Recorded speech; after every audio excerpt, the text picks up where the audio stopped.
Hello everyone. तो आज हम कैपेसिटेंस के ऊपर एक क्वेश्चन और सॉल्व करते हैं। इस क्वेश्चन में हमें गिवन है in an isolated parallel plate capacitor of capacitance C the four surfaces have charge Q1 Q2 Q3 and Q4 as shown. ठीक है, ये सारा चार्ज हमें दिया है Q1 Q2 Q3 और Q4। The potential difference between the plates हमें बताना है इन दोनों प्लेट्स के बीच में कितना पोटेंशियल डिफरेंस आएगा। इस क्वेश्चन से पहले हमने एक क्वेश्चन और सॉल्व किया था। उसमें हमें टोटल चार्ज दिया था, मतलब इसको हमने कुछ Q1 चार्ज दिया था, इसको कुछ Q2 दिया था। तो हमें वहाँ पर पोटेंशियल डिफरेंस निकालने से पहले चार्ज को रीडिस्ट्रीब्यूट करना पड़ा था। पर यहाँ पर हमें ऑलरेडी चार्ज का डिस्ट्रीब्यूशन करके दिया है, तो अब हमें चार्ज को दोबारा रीडिस्ट्रीब्यूट करने की कोई ज़रूरत नहीं है, ये उन्होंने ऑलरेडी हमें दिया है। ठीक है, तो करते हैं इसको सॉल्व। पहले तो मैं इसका डायग्राम ड्रॉ करता हूँ। उस तरीके से हमें गिवन है दो प्लेट्स। एक प्लेट तो अपनी ये हो जाएगी, अभी दूसरी प्लेट ये होगी, यहाँ पर मैं ड्रॉ कर ले रहा हूँ उसको। तो इस तरीके से अपनी ये सेकंड प्लेट आ चुकी है। तो जो चार्ज गिवन है उसको हम शो कर देते हैं।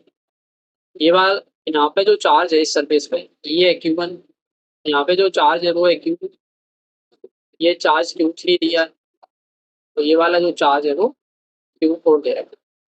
ठीक है, इस तरीके से गिवन है।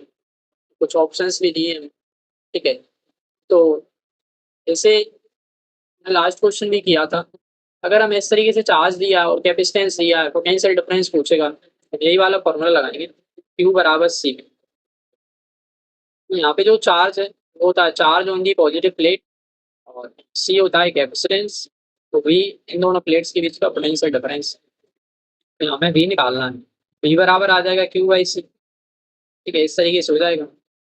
ठीक है, अब मेन टारगेट अपना ये है, हम कैसे भी करके इस Q को निकाल दें। Q अगर आ जाएगा फिर तो अपना आंसर आ जाएगा। ठीक है, तो अब हम एक काम कर लेते हैं, किसी भी एक प्लेट को हम पॉजिटिव मान लेते हैं दोनों में से, क्योंकि हमें पता है ये दोनों फेसिंग सरफेसेस हैं। और अगर हमने बाहर से कोई भी इलेक्ट्रिक फील्ड नहीं लगाई है, फेसिंग सरफेसेस पे जो चार्ज आता है वो हमेशा इक्वल एंड अपोजिट आता है, एक कंडक्टर की प्रॉपर्टी होती है। ठीक है, तो यहाँ से हम एक रिलेशन लिख सकते हैं। जो Q3 वाला चार्ज है अपना, Q3 वाला जो चार्ज है वो नेगेटिव ऑफ Q2 होगा, क्योंकि दोनों इक्वल एंड अपोजिट हैं। टोटल जो सम आएगा दोनों का वो तो जीरो आएगा। ठीक है, तो अगर हमें ये क्यू चार्ज निकालना है तो सिंपली ऐसे समझ लो, ये वाला जो चार्ज है वो है क्यू और ये वाला जो चार्ज है वो माइनस क्यू। इन दोनों में ऐसा ही तो रिलेशन होगा सेम। अगर मुझे इस क्यू की वैल्यू चाहिए, पर कोई भी ऐसा ऑप्शन तो दिया नहीं है कि सिंगल Q2 दिया हो या फिर सिंगल Q3 दिया हो, ऐसा तो नहीं दिया। तो अब हम क्या करेंगे यहाँ पर, इस क्यू को देखो निकालने का एक तरीका और, अगर हम ऐसे कर दें यहाँ पर, ये जो क्यू चार्ज है इसमें से मैंने अगर माइनस कर दिया दूसरा नेगेटिव वाले चार्ज को, देखो समझ आ रहा होगा उसका डबल चार्ज आ जाएगा, 2 times of Q.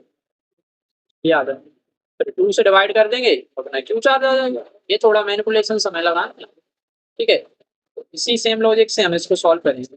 Q charge चाहिए हमें, एक प्लेट पर आने वाला चार्ज पॉजिटिव चार्ज। हम क्या करेंगे, इसको मैंने पॉजिटिव मान लिया, इसको नेगेटिव कह देता हूँ। लिखेंगे यहाँ पर पॉजिटिव प्लेट का charge minus of negative plate का चार्ज। तो नेगेटिव प्लेट का चार्ज है अपना Q3, ये नेगेटिव है ऑलरेडी, हमें लगाने की जरूरत नहीं है। जैसे ये माइनस ऑफ क्यू जो है ना वो Q3 है, Q2 माइनस Q3 कर दिए, डिवाइडेड बाय 2 कर दिए। देखो 2 से डिवाइड करने पर फायदा ये हुआ कि ये वाला जो चार्ज है ना, 2 से अगर मैंने डिवाइड कर दिया, ये जो चार्ज है देखो वो Q बन चुका है। यहाँ पे डिवाइड करेंगे तो यहाँ भी करना पड़ेगा। ठीक है, मतलब कुल मिला के देखो सिंपल सी बात ये है, जैसे मान चलो एक नंबर 5 है, अगर हमने इसमें से -5 को सब्सट्रैक्ट कर दिया तो -10 मिलेगा। और 2 का अगर डिवाइड कर दिया, -10 नहीं सॉरी +10 मिलेगा। अगर इसमें 2 का डिवाइड और कर देंगे तो +5 आ जाएगा। तो इस तरीके का मैं यहाँ पर समझाना चाह रहा हूँ। ठीक है, अब नेक्स्ट हम क्या करेंगे, चार्ज तो हमारा आ चुका है, चार्ज आ गया, इसकी वैल्यू को हम यहाँ पे सब्स्टिट्यूट कर देंगे। यहाँ से हमें मिल जाएगा ये जो पोटेंशियल डिफरेंस है दोनों प्लेट्स के बीच का, तो हो जाएगा अपना charge Q2 minus Q3 divided by 2 C। ठीक है, तो अपना यहाँ पर सी ऑप्शन करेक्ट होता है, Q2 minus Q3 divided by 2C। ठीक है, ओके थैंक यू।